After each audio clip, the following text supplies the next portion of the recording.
이번 내각 인선과 관련해서 네. 조각과 관련해서 가장 섭섭해 하시는 분이 이른바 예. 국민의당 대표인 예. 안철수 예. 인수위원장입니다. 예. 그런데 안철수 인수위원장이 오늘 예. 이 공식 일정도 취소한 예. 것 같아요. 네. 그래서 거치에 고민을 하고 있는 것 아닌가 하는 얘기까지 지금 확대되고 있습니다. 그렇죠. 물론 배현진 대변인이죠. 네. 대변인은 충분히 소통을 하고 있고 또 본인의 임무를 네. 잘 완수할 걸로 기대를 네. 한다 이렇게 브리핑을 했던데 예. 안철수 위원장 입장에서는 1, 2차 내각 이 인선에서 이른바 안철수 개다 이런 것을 떠나서 본인이 적극적으로 추천을 했지 않습니까? 네. 그런 사람이 단 한 명도 이렇게 기용이 되지를 않았단 말이에요. 본인은 총리직을 고사하면서 또 적극적으로 좋은 인물들을 네. 추천하겠다. 네. 또 능력 있는 사람들을 추천하겠다고 했는데 한 사람도 기용 안 된 것은 네. 안철수가 추천한 것은 능력도 없고 인물이 별로다. 네.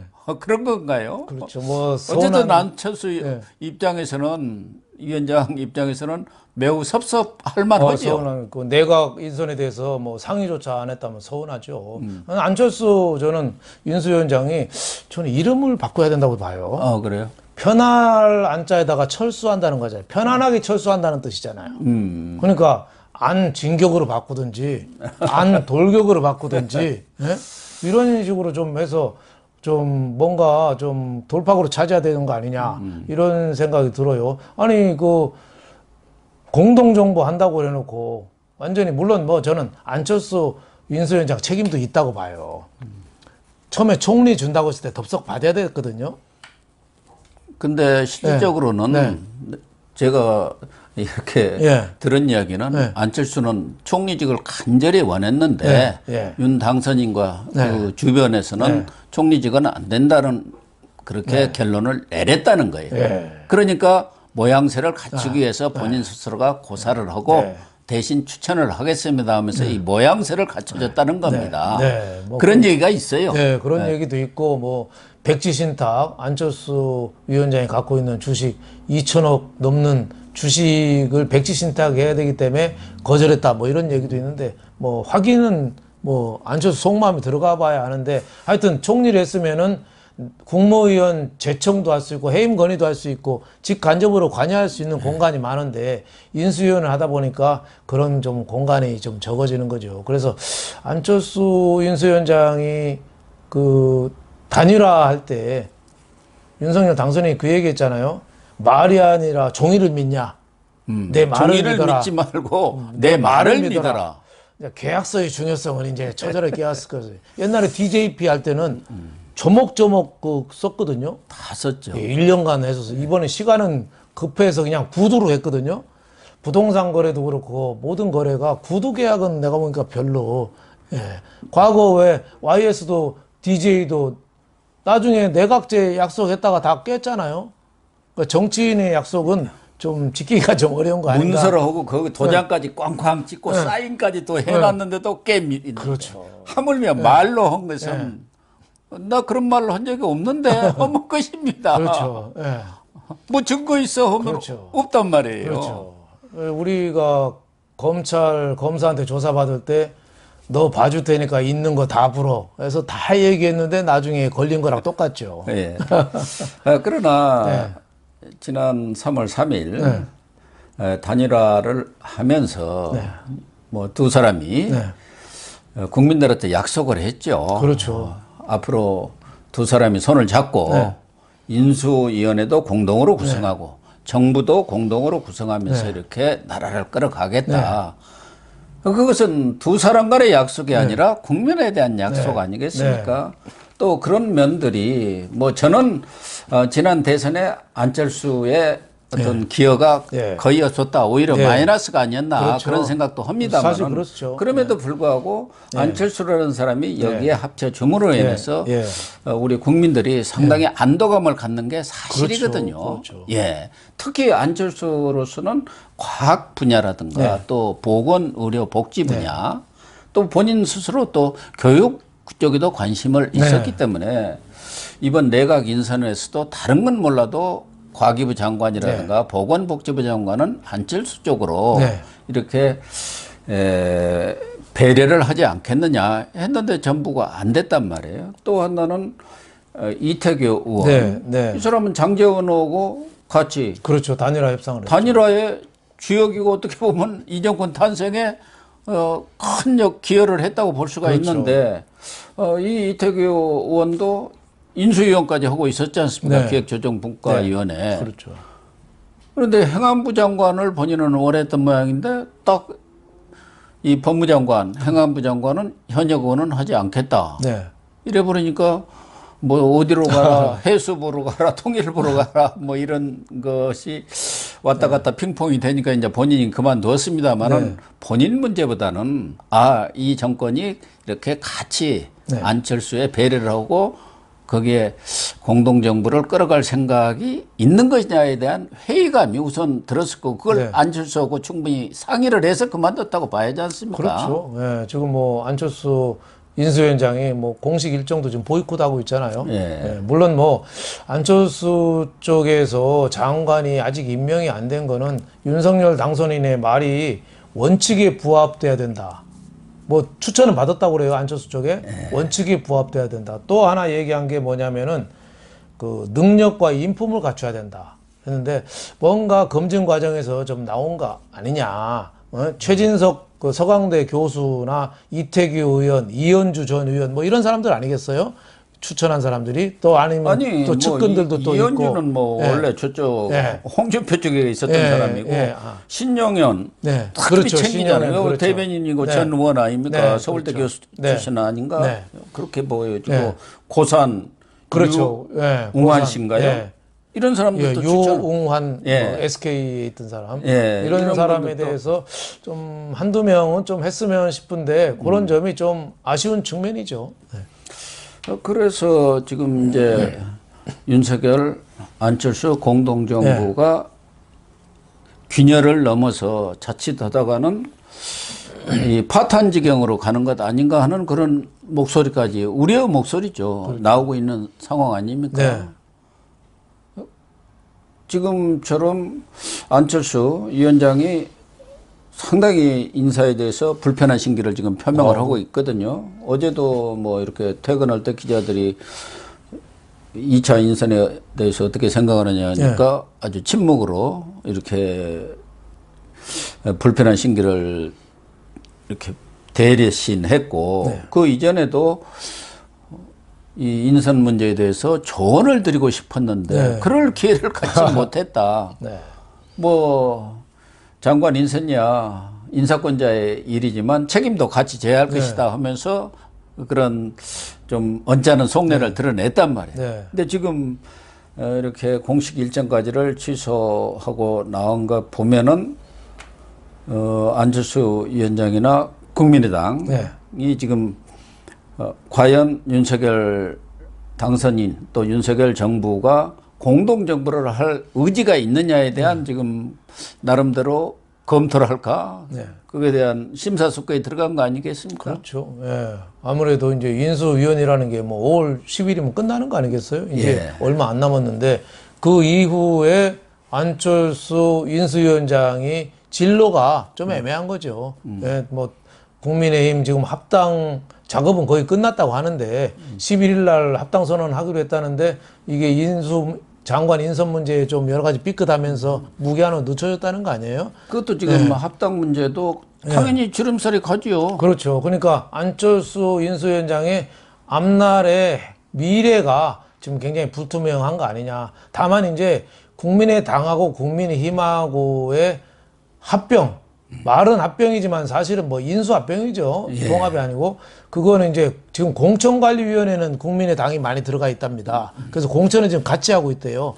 그런 점에서 사실상 뭐 합병은 거의 된 거 아닌가 뭐 이런 생각이 좀 드는데 걱정되는 건 이제 안철수 위원장의 자신이 앞으로 가야 될 길 여기에 대해서 상당히 불투명한 거 아닌가 이런 생각이 당으로 듭니다. 지금 돌아가겠다고 네. 하지만 이준석 대표가 이번 지방선거에 네. 선대위원장을 좀 맡아주세요 했는데 또 공식적으로 거절했지 않습니까? 네, 네. 그러니까 이준석 대표가 책임을 좀 우리 같이 집시다. 혹시 잘못할 경우에. 그러니까 아예 물러나든가 나한테 모든 정권을 주는 것도 아니고 대표는 자기가 앉아있고 거기에 책임만 지라거니까 그렇죠. 당연히 안철수 대표 입장에서는 거기에 흔쾌히 응할 일은 없는데 그러니까 지방선거가 끝난 뒤에도 과연 안철수 위원장 입장에서는 내 자리가 뭐냐. 그냥 흡수 통합돼 가지고 그게 원어브댐으로 간다 건다면은 거기서 살아날 그런 가망이 그렇게 높다고 보지는 않지 않겠습니까? 그렇죠. 그런 저런 것들을 지금 감안하면서 숙고에 들어간 거 아닌가 이렇게 보여지네요. 네, 그렇습니다. 네. 사실은 뭐 어느 정도 윤석열 당선인과의 협의를 통해서 뭐 내각은 그렇다고 하더라도 자기 이런 당권 문제에 있어서도 좀 깊숙한 얘기가 오갔다면은 좀 다른 선택을 할 수도 있지 않겠느냐. 그런데 그런 것 없이 내각에도 거의 반영이 안 되고 앞으로 당 쪽에서도 진로가 불투명하면은 이 안철수나 또 이태규 의원 등 국민의당 전체가 과연 지금처럼 그렇게 흡수돼 버리는 것이 바람직하냐에 대한 의문이 생기는 것은 당연한 거 아니겠어요? 그렇죠. 이제 미래에 따라서 국민의당 안철수 쪽에 완전히 소멸될 가능성도 상당히 있죠. 그러니까 그걸 걱정하는 거 아니겠습니까? 그렇죠. 그래서 조금 시간을 두고 했었으면 통합 작업을 했었으면 하는데 지방선거를 앞두고 좀 서두른 감이 있고 그 배경에는 또 그 선거 자금을 한 80억 썼다고 그래요. 예. 그거를 이제 합병을 하면은 국민의힘에서 아무래도 책임져 주지 않겠습니까? 그렇게 돼야겠죠. 그런 의미에서 좀 서둘렀다 뭐 이런 얘기도 있어서 안철수 진로의 여러 가지 얘기 중에 돈에 관련된 또 얘기가 또 많이 나옵니다. 그런 의미에서 안철수의 고민은 갈수록 좀 깊어지지 않겠느냐 이런 생각이 듭니다. 그 이태규 의원이 인수위원 사퇴를 했는데 그 후임에 임명을 하면서 박수영 당선인 정무특보 박수영 의원을 했는데 그러면은 그래도 안철수 쪽의 의견을 좀 들어봐야 하는데 그거 없이 막 즉각 임명을 해버렸고 안철수 위원장 입장에서는 얼마 전에 언론의 인터뷰를 통해서 내각의 어떤 그 인선 기준이랄까 그런 것은 능력 전문성 그 외에도 도덕성이라든가 개혁 의지 이게 중요하다. 그렇죠. 인수에서 청사진을 마련했는데 그 청사진을 실현할 개혁 의지가 없는 사람이 또 도덕성이 부족한 사람이 있다고 한다면은 그 청사진 아무리 만든들 무슨 소용이 있겠느냐. 그렇게 내심 생각하고 그것은 인선된 그런 후보자가 좀 본인의 그런 기준에 맞지 않는 사람이 있다는 뜻을 시사한 거 아니겠습니까?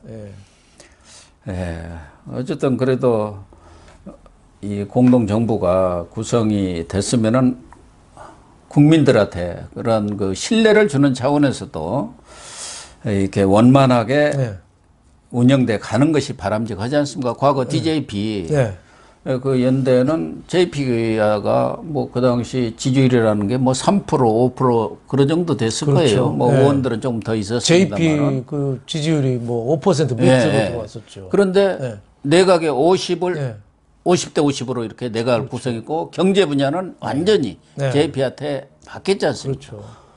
또 실질적으로 지금 뭐 책임 총리다 어찌다 하는데 책임 총리라고 할 수 있는 사람은 JP뿐이 없었죠. 그렇죠. 우리가 역대 이 직선제 이후 그 총리들을 보면 나머지는 다 의전 총리고 뭐 말로만 책임 총리 어찐다 하지 그건 뭐 JP 외에는 책임 총리라고 할 사람이 없었지 않습니까? 그렇게 공동정부를 구성했는데도 뭐 한 2, 3년뿐이 못 갔는데 지금 유난 이 공동정부 연대는 뭐 시작도 못한 거죠. 시작도 오기 전에 서울에서 저 부산까지 가야 되는데 한 용산 정도에서 그냥 내리는 거죠. 우리 속담에 심리도 못 가서 발병이 난다 뭐 그런 말도 있습니다만은 용산에서 그냥 달리는 열차에서 뛰어내려 뭐 이렇게 된 꼴이 아닌가 뭐 이런 생각이 들어요. 그래서 이번 내각 인선에 좀 아쉬운 점이 그런 화합, 배려 뭐 이런 좀 색깔이 조금 더 강했으면 또 모든 걸 다 잘할 수는 없거든요. 추진력 뭐 보이고 확실히 선을 보여주고 이런 거는 뭐 높이 평가할 만한데 다만 화합과 포용 또 배려 약자에 대한 또 그 사회적인 그 공감 이런 게 조금 약하지 않느냐 이런 생각이 들어서 그런 의미에서 좀 앞으로 차관 인사 나머지 위원장 인사에 좀 배려가 돼야 되지 않나 생각합니다. 그런 말씀입니다. 특히 윤석열 당선인은 국민 통합을 강조를 해왔지 않습니까? 그리고 그게 있어야만이 우리가 다시 선진국으로 테이크오버 할 수 있다. 그런 얘기를 수없이 해왔는데 우선 자기 내에서부터 통합이 돼야 그것을 더 외연을 확장해서 중도 나아가서는 합리적 진보까지도 통합해야 나라가 전체적으로 이렇게 양분되지 않고 갈등을 완화하면서 우리가 진짜 선진국이 되는 그런 테이크업이 도약이 가능하지 않겠느냐. 그런 차원에서도 뭐 안철수 국민의당의 의석이 뭐 3석뿐이 안 되고 전체적인 그런 비중은 매우 약합니다만은 그러나 그 3석에 비해서 정치적인 의미가 크기 때문에 그런 부분을 좀 감안하는 게 좋은데 아무래도 윤석열 당선인이 정치 경험이 일천하다 보니까 조금 소홀한 것 아닌가. 물론 뭐 그런 생각이 드는데 그 주변에 있는 사람들도 그런 건의를 좀 하기가 어려운 것 아니었나 그런 생각도 들어요. 주변에 정치를 오래 하신 분들이 많지 않습니까? 그러면 이건 이렇게 해야 합니다 하는데 그게 관철이 안 된 거 아니겠어요? 저는 뭐 윤석열 당선인 쪽 입장에서 얘기한다면은 안철수 인수위원장이 청구를 했는데 과거 김종필 JP의 인력 풀에 비해서 안철수 인력 풀은 너무 좀 적은 거 아니냐. 혼자 마라톤 위주로 하시다 보니까 주위에 사람이 없으니까. 그리고 또 안철수 위원장이 추천을 하려면은 좀 제야에 있는 사람도 좀 시야를 넓게 갖고 좀 찾았어야 되는데 너무 자기 측근, 자기 패밀리들 여기만 추천하니까 윤석열 당선인이 볼 때는 이 사람들은 좀 문제 있어요. 이래서 내친 거 아닌가. 저는 뭐 윤 당선인 측 입장에서 얘기한다면은 그런 생각을 가질 수 있을 것 같습니다. 그렇습니다. 아무튼 이 윤한 공동정부가 출발도 하기 전에 이렇게 파열음이 나는 것은 바람직하지는 않은 것 그렇습니다. 같습니다. 네.